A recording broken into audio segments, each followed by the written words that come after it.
Pinuno mo ng pangarap ang puso mo. Inimbak mo sa isip ang ginhawang gusto mong mata mo. Ayaw mo na kasing manghiram ng gamit sa iba. Naiya ka na rin umasa sa kanila. Gusto mong tumayo sa sarili mong mga paa. Yung wala kang inaalala, malaya sa pangamba.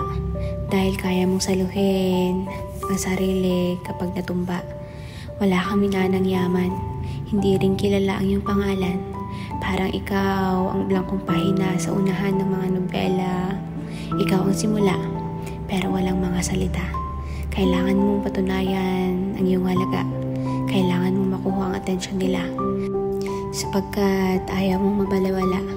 Ayaw mong manatili sa pagiging wala. Kaya't kinalimutan mo ang salitang pahinga. Nagsusumikap bawat umaga. Hinahabol mo ang maghapon. Tinataguan ang katamaran. Itinutulak ang kabiguan. Hinihilang mo ang sarili sa pagpupirsige. Hanggang ang bawat gabi hindi na puro bighati.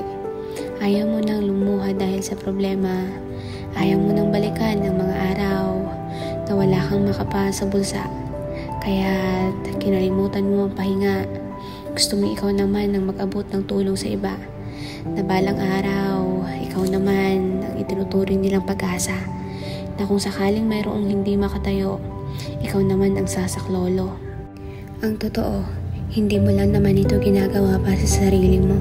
Gusto mo maramdaman ng kapahingahan sa mga ngiti ng pamilya at kaibigan mong matutulungan. Kaya't kinalimutan mo ang salitang pahinga. At sa paglimot mo nito, sana ay maalala mo na ikaw ang blangkong pahina sa unahan ng nobela. Ikaw ang paghinga bago magsimula ang kabanata.